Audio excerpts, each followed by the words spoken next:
What's up sa inyo mga fans? For today's video, andito tayo sa live streaming ng B1T1.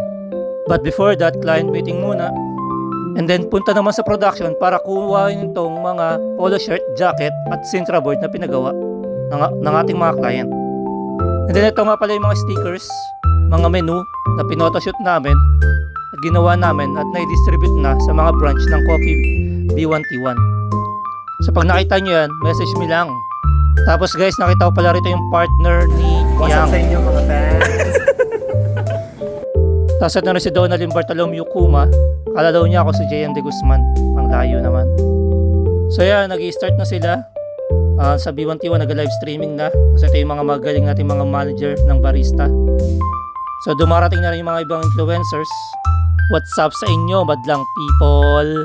Ryan Bang Bang Bang! Ito naman si Jerome Ponce bago kumuha ng mga orders. What's up sa inyo mga fans?